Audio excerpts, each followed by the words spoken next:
Здравствуйте, уважаемые коллеги! Приветствую вас на канале Мир Модели. Меня зовут Павел. Мы сегодня опять погрузимся в мир новинок, пришедших в наши магазины. Ну, не могу сказать, что это уж такая прямо горячая, вот свежий пирожок, то, что испеченная новинка. Это одна из очень интересных моделей. Вот, потому что мы тут как-то обсуждали, что пантер много не бывает, они бывают всякие разные. Ну, также в последнее время наблюдается, что очень много различных 34-ок.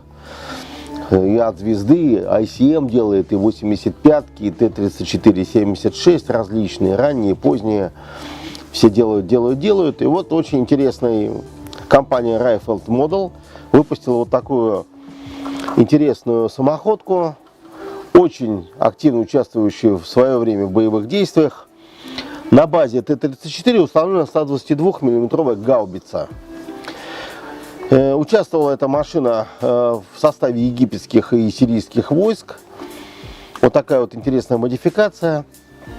Ну, как говорит один мой знакомый, который собирал ее, ну, египетская сила.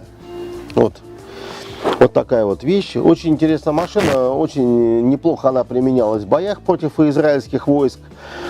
Значит, использовалась она прежде всего для того, чтобы мгновенно выезжать на какие-то позиции, делать несколько выстрелов и уходить, тоже покидая это. В общем, великолепно они себя зарекомендовали. Но к концу окончания боевых действий пришлось им заниматься непосредственно уничтожением израильской броневой техники, израильских танков.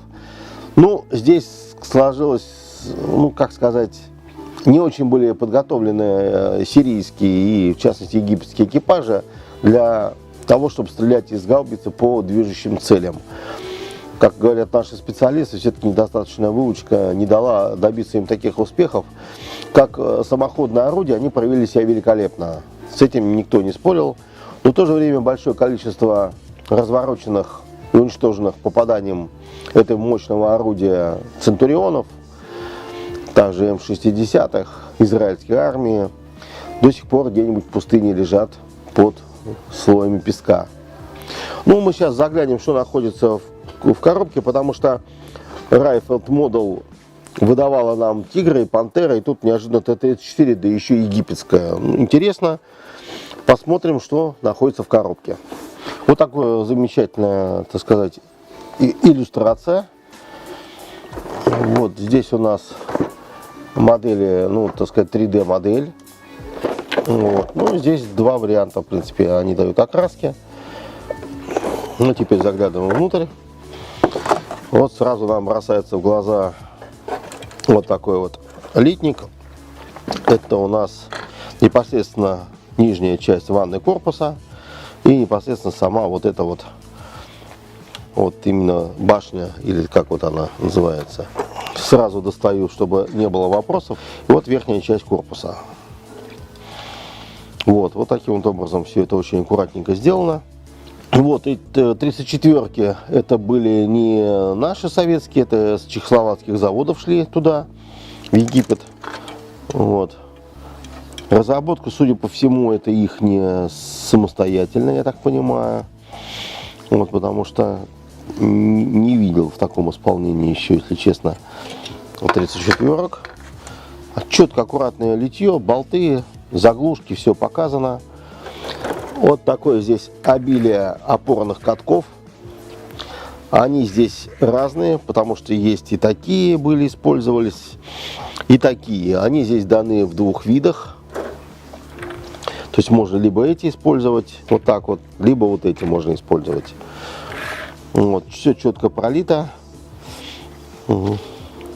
Ну, здесь чисто не пластик, а не как вот компания там делала по поводу, также на Пантерах, там как вот резинки такие, здесь все это отлито из пластика. Но тем не менее, все это на модели будет смотреться великолепно.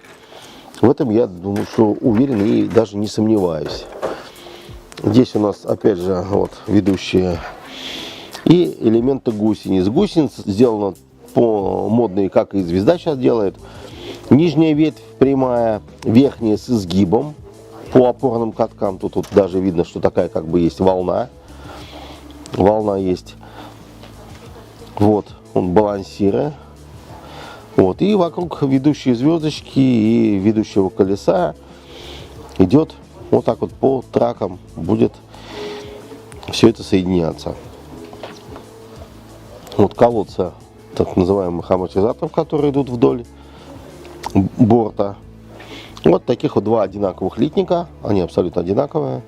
Также здесь даны бочки, потому что, в принципе, вот, ну, здесь непосредственно само орудие. Ну, единственное, что, конечно, немножко напрягает, это то, что орудие сделано из двух половинок. Я думаю, что Rifle Model сделано это потому, что технологически это проще сделать. Конечно, станет вопрос в том, чтобы потом зашкурить правильно, зачистить именно шов между половинками. Но я думаю, что моделисты с этим справятся. Казенник орудия, дульник тормозов здесь два. Вот они здесь даны, засверлены, все это как бы здесь присутствует. Что мы имеем еще? Мы имеем вот это вот, так сказать, брезент сверху, который одевается на орудие и сопрягается с элементами именно башни. Это вот такой резиноподобный материал. Вот. Я думаю, что он великолепно будет клеиться и держаться будет очень хорошо. Но это сейчас многие компании так делают, и Tacom, и Mann так делает. Вот. Я думаю, что это тоже очень приятная вещь, потому что, в принципе, и самому это делать довольно-таки проблематично и сложно. Вот. Имеем мы также здесь еще плату фототравления и трос. Вот. И здесь же мы, единственное, что он обычно, если он традиционно нарушил, вот здесь вот инструкция у нас все не получилось в конце, к сожалению, но ничего страшного в этом нету. Здесь также порядок сборки. Вот как раз то, что я говорил, как соединяется гусеница. Нижняя часть, верхняя ветвь, естественно, на опорные катки должны лечь ваши верхняя часть гусениц, потому что здесь нужно аккуратно собирать. Это все-таки не Пантера, где большая часть верхней части гусеницы лежит под экранами противокумулятивной. Здесь этого нету, поэтому гусеницы нужно, конечно, собирать очень хорошо, потому что они очень бросаются в глаза, так сказать, очень смотрибельный элемент. Ну, здесь я четко не буду задерживаться. Здесь. Ну и в конце вот здесь вот такая вот. Здесь цвета Амумик. Очень интересно воевавшая машина и довольно-таки интересный боевой путь. Вот, уважаемые коллеги, ознакомились мы сегодня с интересной моделью в 35-м масштабе от компании Rifle Model. Это Т-34 122. Вот на базе Т-34-85 вот такой вот интересная 122-миллиметровая гаубица советского производства. Вот такая компиляция, интересная мысль египетских инженеров и сирийских. Вот сирийские египетские войска воевали на таких машинах. Вот, как самоходная установка они зарекомендовали себя хорошо, как истребитель танков, хотя имея мощное орудие и очень мощный снаряд. Тем не менее, недостаточная выучка экипажа вот, не позволила полностью, так сказать, проявить эту замечательную машину во всех ее прелестях, ну, полностью проявить ее себя во всем в нападении и в защите, грубо говоря. Вот, так что неожиданно Rifle Models выпустил такую вот модель, потому что 34-ок у нее не было, там Пантеры, Тигры были, и тут такая интересная модель. Ну, может быть, Rifle Models выпустит потом и чистую Т-34. Т-34-85, например, потому что, в принципе, только другая часть башни, и уже будет достаточно новая модель. Литье здесь очень хорошее, качественное. Так что вот, уважаемые коллеги, приглашаем нас в наши магазины.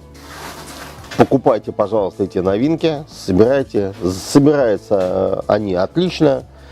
Я думаю, что интересно будет такой машина, и тем более машина выглядит довольно-таки футуристично. Поставить ее себе на полку рядом, ну, допустим, с израильским Центурионом, Шоткаль какой-нибудь там, или какой-нибудь израильской техникой. Это будет здорово. Так что ждем вас в магазинах «Мир моделей». Для вас я еще раз повторю, что 2 магазина находятся у нас в Санкт-Петербурге. Так что ждем вас с большим удовольствием. Меня зовут Павел. Это был «Мир моделей». До новых встреч!